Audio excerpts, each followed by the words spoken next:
Assalamualaikum dan selamat pagi semua murid-murid tahun 5. Okey, pagi ini kita akan teruskan PDPR kita dalam pendidikan kesihatan dengan unit yang terakhir atau topik yang terakhir dengan tajuk elakkan kemalangan. Okey, sebelum kita bermula, kita mulakan dengan bacaan doa.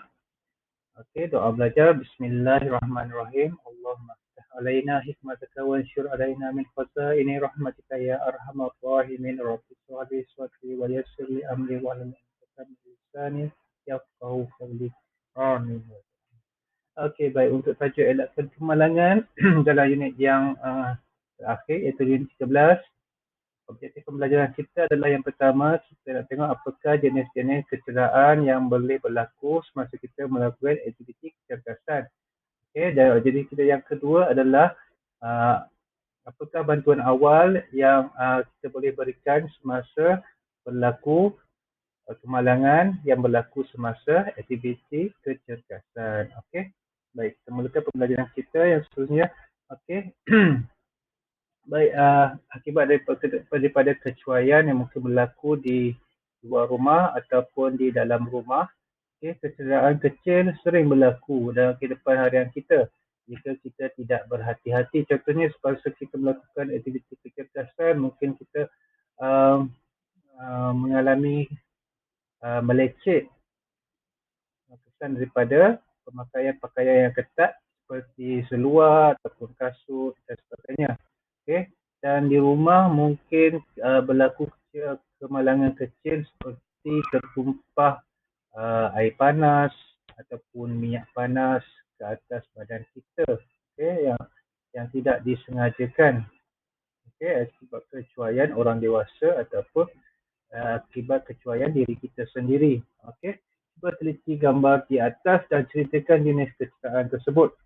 Yang di atas, yang pertama, apabila seorang kanak-kanak berlari ataupun berjoging, kemudian dia mendapati kakinya terasa sakit. Apabila dia memeriksa kakinya telah tercedera. Apakah jenis kecederaan ini? Ini kita namakan kecederaan melecet. Kesan daripada pemakaian kasut yang ketat.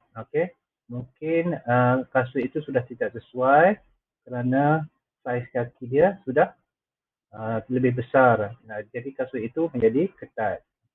Dan untuk gambar yang kedua, mungkin ada di situ ada seorang kanak-kanak kecil bermain di dapur, mana terdapat sebuah periuk berisi air panas.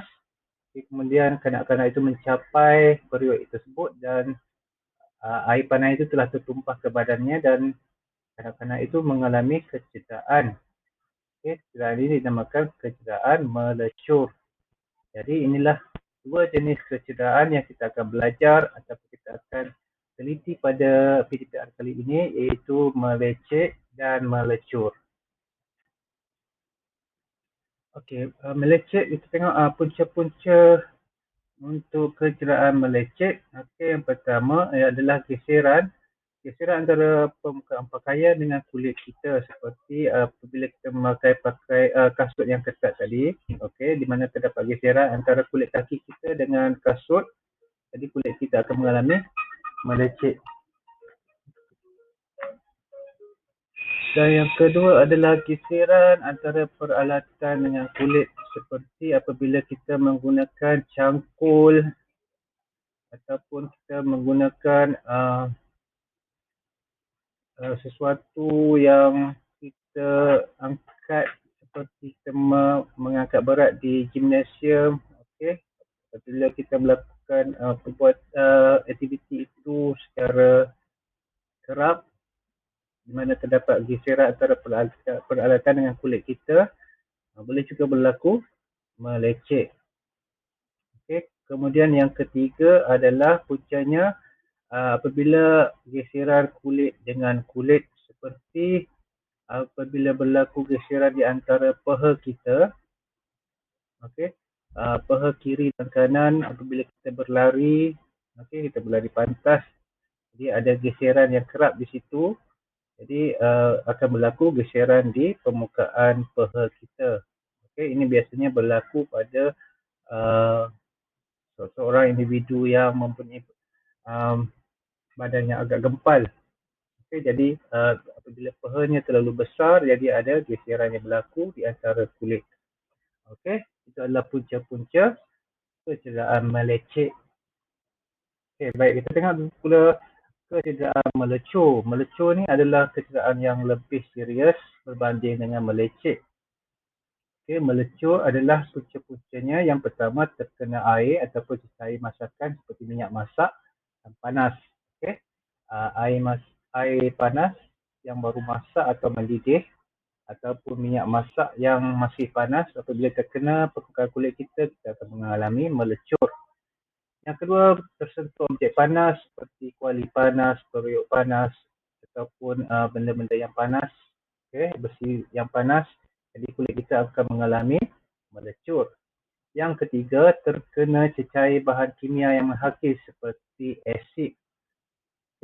Bahan kimia yang menghakis ini akan mencederakan kulit kita dan kulit kita akan melecur. Yang keempat, terdedah terlalu lama pada sinaran matahari.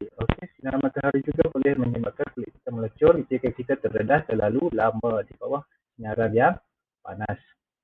Dan yang terakhir adalah mungkin terkena percikan api seperti terkena bunga api ataupun terkena peralatan yang menghasilkan percikan api. Itu adalah punca-punca kecederaan melecur.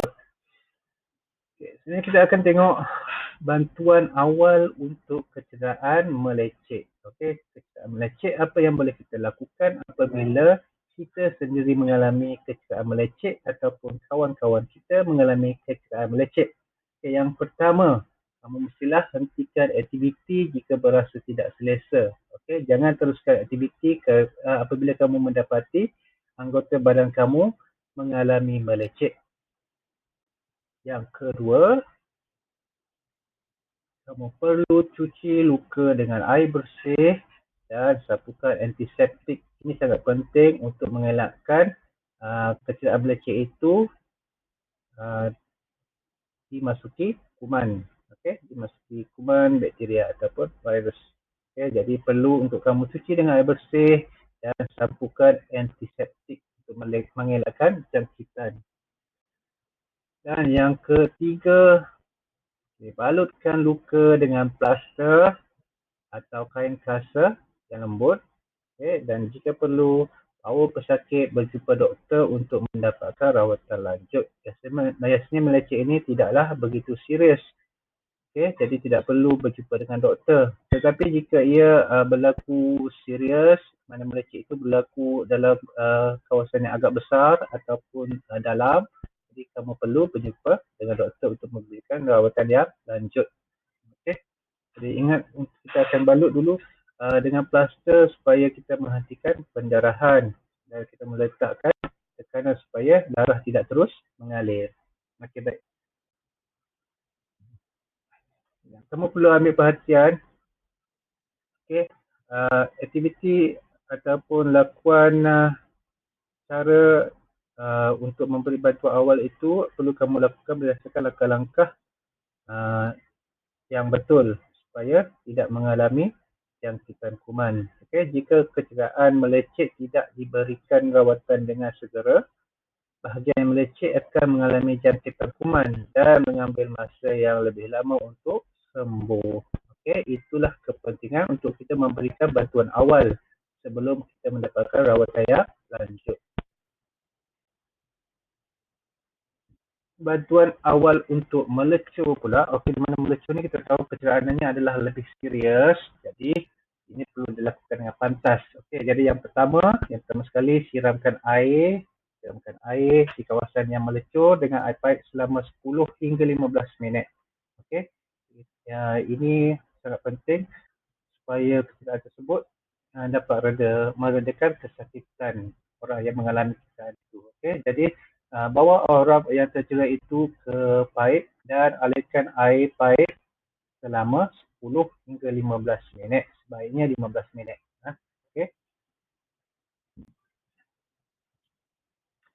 Dan yang kedua, sapukan krim yang sesuai dan balut dengan kain kasa. Krim ini bukanlah krim yang panas, tapi krim yang sejuk. Okay, kemudian balut dengan kain kasa. Okay, jika perlu bawa bangsa berjumpa dengan doktor untuk rawatan lanjut. Okay, baik. Jadi jika kita tengok kejderaan melecur ini adalah kejderaan yang lebih serius. Jadi kita perlu membawa pesakit berjumpa dengan doktor walaupun kita telah memberi rawatan yang awal dan membalut mangsa tersebut.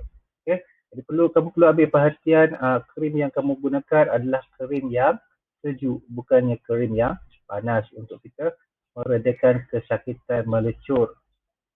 Dan kita perlu membalut untuk mengelakkan jangkitan kuman dan menghentikan memberi tekanan pada bahagian yang tercedera.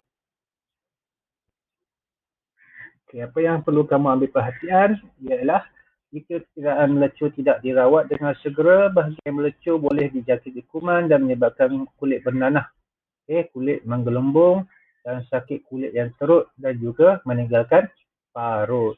Okay. Jadi ini sangat penting supaya kamu mengetahui dua langkah tersebut untuk memberikan bantuan awal kepada orang-orang yang terkena jangkitan melecur. Okay. Dan informasi yang sangat penting di sini, jika kawasan yang melecur ditutupi pakaian seperti baju atau seluar, kita perlu tanggalkan pakaian dengan berhati-hati supaya tidak mencederakan atau menyebabkan kecederaan melecur itu bertambah teruk. Okay.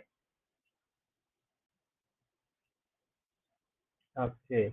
Baik, itu saja untuk pembelajaran kita tentang jenis-jenis kecederaan iaitu melecet dan melecur dan bantuan awal untuk melecet dan melecur. Jadi untuk latihan pada hari ini ada beberapa soalan uji minda, okey. Dan kamu boleh jawab soalan ini dalam link yang cikgu akan berikan dalam kumpulan kita, grup kita nanti. Okey. Soalan yang pertama, bagaimanakah terjadinya melecet? Okey. Yang kedua, nyatakan punca melecet dan melecur. Nyatakan punca melecet dan melecur. Yang ketiga, kamu sedang berehat di ruang tamu. Tiba-tiba terdengar suara adik menjerit di dapur. Kamu mendapati kaki adik telah terkena air panas. Terangkan langkah-langkah bantuan awal untuk merawat kaki adik kamu. Jika tidak ada ibu bapa di rumah, apakah yang perlu kamu lakukan untuk memberi rawatan awal kepada adik kamu? Dan yang keempat, terangkan langkah-langkah bantuan awal bagi kecederaan melecet. Okey. Baik, itu saja untuk pembelajaran PDP kita pada hari ini. Saya minta kamu tekan link untuk mengisi kehadiran dan menjawab soalan quiz kita pada kali ini. Okey, itu saja. Okey, dari cikgu, baik, kita akan bertemu lagi insya-Allah pada PDPR yang akan datang. Sekian, terima kasih. Assalamualaikum warahmatullahi taala wabarakatuh.